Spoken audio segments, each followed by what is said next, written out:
láminas del casco, puntualmente la lámina dérmica y epidérmica del casco, generando un dolor recurrente y una alteración en la estructura del mismo. Entonces, les voy a explicar un poquito de anatomía del casco para que me entiendan mejor. Entonces, tenemos aquí en el casco la muralla. En la parte inferior del casco se encuentran las barras, se encuentran los talones, el bulbo del talón, la punta de la ranilla. Tenemos la falange proximal, media y distal, que son la P1, P2, P3. Tenemos la lámina dérmica y epidérmica, que deben estar juntas. Bueno, y aquí decidimos poner una imagen de un casco sano con un casco con infosura crónica activa. Entonces, podemos ver que en este casco sano las falanges se encuentran correctamente posicionadas. Es decir, la falange, la P1, la P2 y la P3 se encuentran en el orden junto con el cojín digital, la ranilla y las láminas dérmica y epidérmica. A diferencia de la segunda imagen, donde podemos visualizar esta tercera falange hundida o desplazada hacia dorsal.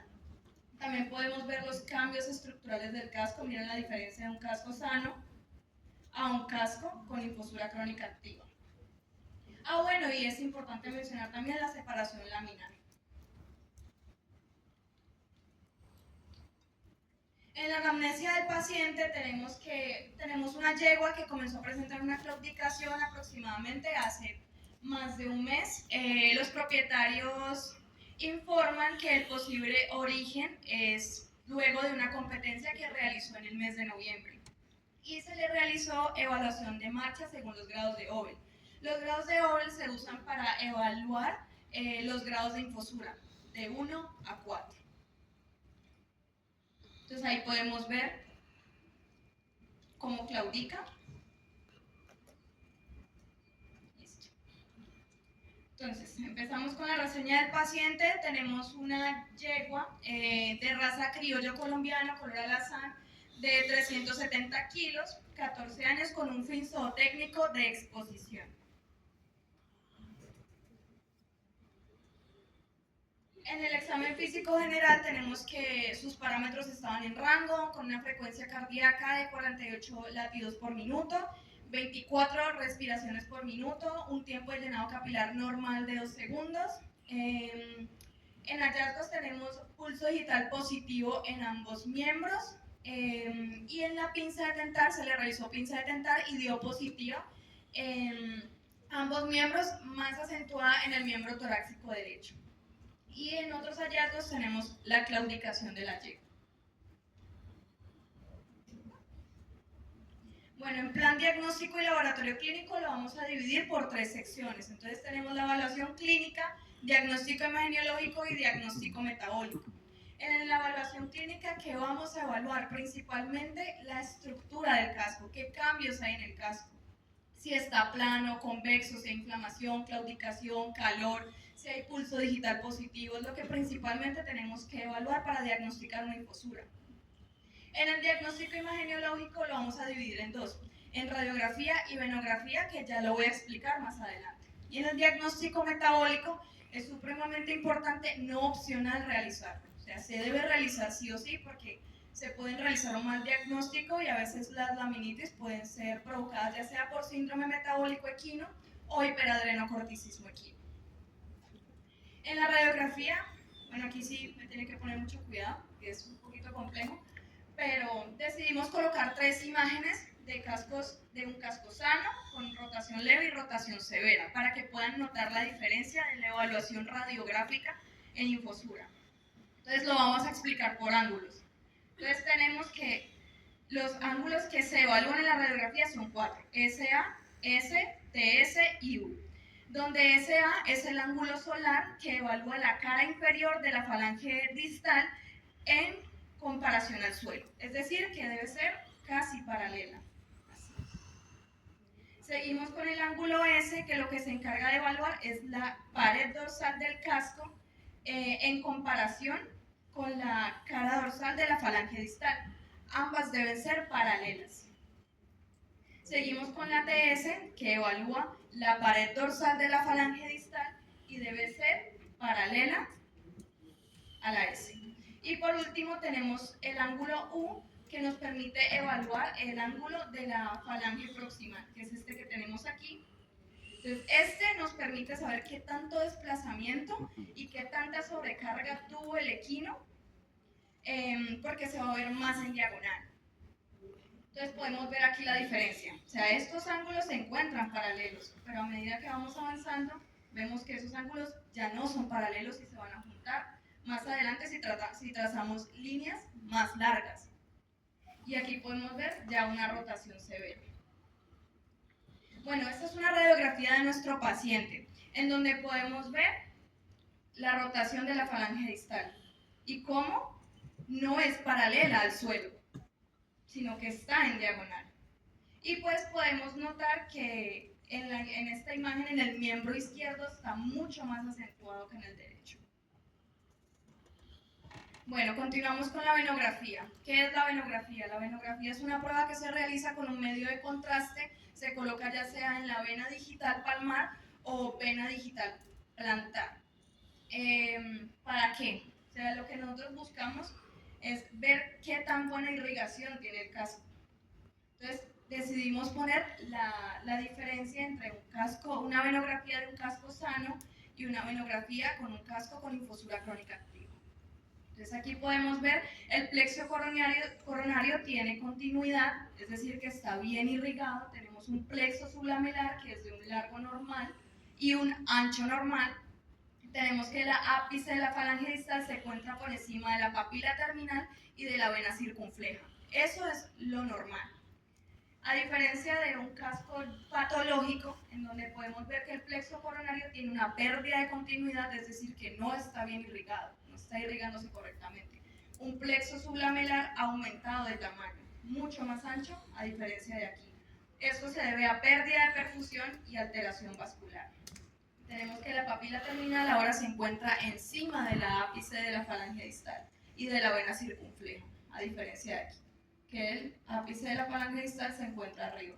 Y esto se debe a los cambios estructurales del casco.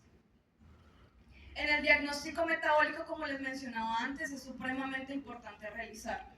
Entonces, ¿qué se debe descartar? Ciertos parámetros como la insulina basal, glucosa, test de tolerancia a la insulina y ACTH plasmática.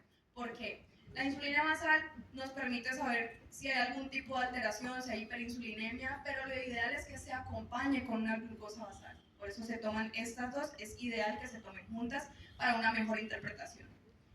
El test de tolerancia a la insulina se realiza y es ideal que se realice porque en muchos casos la insulina basal no marca ninguna alteración. Y el test de tolerancia a la insulina es mucho más sensible, entonces se va a marcar la alteración. Y por último tenemos la ACTH plasmática, que nos permite evaluar si hay algún tipo de alteración hormonal o enfermedad hormonal, como hiperadrenocorticismo equino. En diagnósticos diferenciales decidimos escoger la contusión de la suela, el absceso del casco y la enfermedad podotroclear porque tienen signos muy similares a la linfosura crónica activa, con pocas diferencias, como cuáles.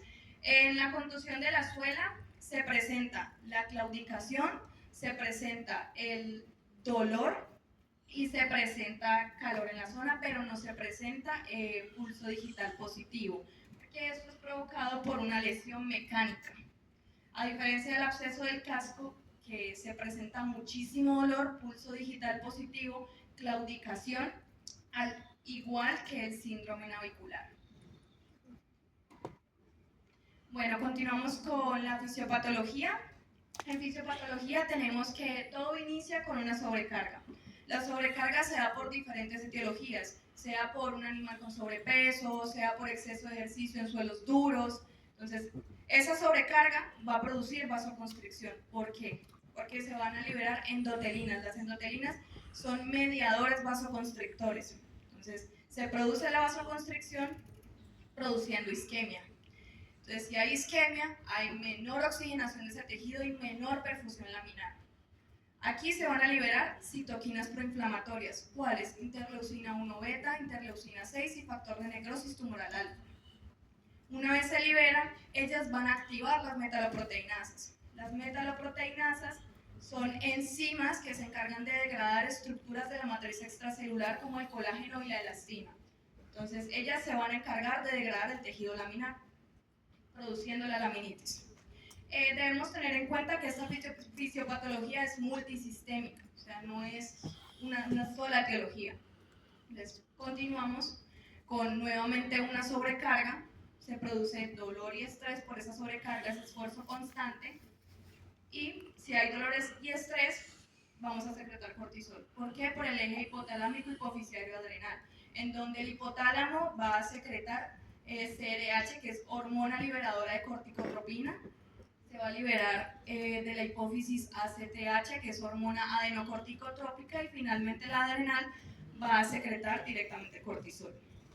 Entonces lo vamos a dividir en una fase aguda y en una fase crónica, donde en la fase aguda se produce hiperglucemia porque el cortisol debemos saber que es una hormona catabólica en donde se va a producir mayor gluconeogénesis, mayor lipogénesis y menor lipólisis. Entonces se produce la hiperglucemia y esa hiperglucemia va a activar nuevamente endotelinas, ya sabemos que es un mediador vasoconstrictor, va a liberar radicales libres y va a disminuir el óxido nítrico, activando nuevamente metaloproteinasas, específicamente la metaloproteinasa 4 y metaloproteinasa 6, produciendo la laminitis. Eso en una fase aguda. En una fase crónica tenemos que va a haber mayor incremento, o sea, va a haber un incremento de adipocitos, haciendo que se liberen adipocinas. ¿Qué adipocinas? La resistina y la leptina. Debemos tener en cuenta que la leptina interacciona con la sensibilidad a la insulina, entonces va a generar una resistencia a esa insulina, produciendo hiperinsulinemia. Entonces, ¿qué va a pasar aquí? La glucosa en sangre va a disminuir y esto no va a favorecer a los queratinocitos, especialmente a los hemidesmosomas, que se encargan de unir. Entonces, ¿qué va a pasar? La célula basal y la membrana basal no se van a unir, produciendo la laminitis. En el tratamiento tenemos que el tratamiento debe ser idealmente multimodal. En nuestro paciente se utilizó un vendaje, pero se mantuvo descalzo. De eso va a tratar nuestra discusión más adelante. Pero lo ideal es manejar un soporte o un herraje terapéutico, ya sea en poliuretano, goma sintética, espuma EVA. ¿Para qué? Para redistribuir esas cargas. Entonces eso hace parte de uno de los tratamientos ideales para la infusura. Bueno, y es importante también mencionar que aquí podemos ver el eje podofalángico, en donde que yo les expliqué anteriormente los ángulos en los que se debe ver el casco de manera paralela. Aquí no se ve paralelo, a diferencia de aquí, que sí se ve paralelo. Entonces, esto es un antes y esto es un después de un tratamiento con soporte. Bueno, en el tratamiento idealmente se manejan AINES, como el pirocoxib. Se utilizó una posología de 0.1 mg sobre kilogramo vía oral cada 24 horas. También tenemos que se puede realizar, si tenemos un diagnóstico metabólico, podemos usar Pergosafe. El Pergosafe se encarga de inhibir la ACTH plasmática y trata el hiperadrenocorticismo equino. La fenilbutazona tenemos que es otro AINE, que también es de elección, y la gabapentina si tenemos ya un dolor neuropático. Aquí les dejo las posologías. Vamos a continuar. Bueno, en la discusión tenemos el diagnóstico metabólico es indispensable para identificar la etiología de la infosura. Como les mencionaba antes, en muchísimos casos la infosura es mal diagnosticada. Entonces, si hay una laminitis o infosura mal diagnosticada, va a haber recidiva.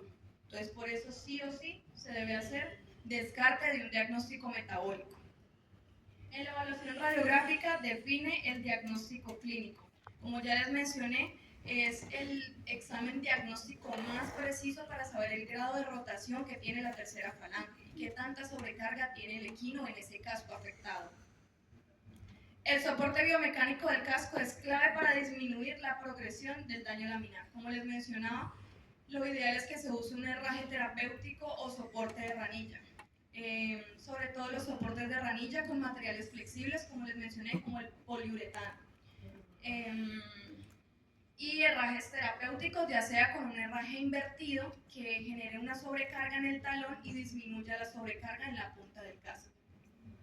La instauración temprana del tratamiento puede mejorar el pronóstico y bienestar del paciente.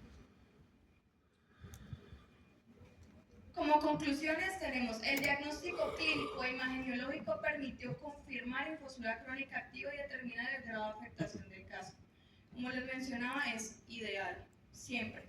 O sea, más que realizar la venografía, la radiografía es ideal y una buena evaluación clínica. Si no realizamos una buena evaluación clínica, podemos realizar un mal diagnóstico. El manejo multimodal, incluyendo analgesia, control inflamatorio y manejo nutricional, es clave. Bueno, aquí menciono manejo nutricional, eso es más guiado cuando tenemos un diagnóstico por exceso de peso, por un consumo excesivo de carbohidratos. Pero lo ideal es que siempre se haga un manejo terapéutico del casco, acompañado de analgesia y antiinflamatorios. No podemos simplemente dar analgésicos o simplemente dar antiinflamatorios esperando que él no siga teniendo esa sobrecarga constante en ese caso. Entonces debe ser siempre multimodal. El soporte biomecánico del casco mediante herraje terapéutico favorece la redistribución de cargas y mejora el bienestar del equino, como ya les mencioné. El seguimiento clínico y radiográfico es fundamental para evaluar la evolución y ajustar el tratamiento. Entonces se deben hacer evaluaciones periódicas, ya sea evaluación clínica más radiografía para ver evolución y qué se puede cambiar y qué podemos ajustar de ese tratamiento. Muchísimas gracias.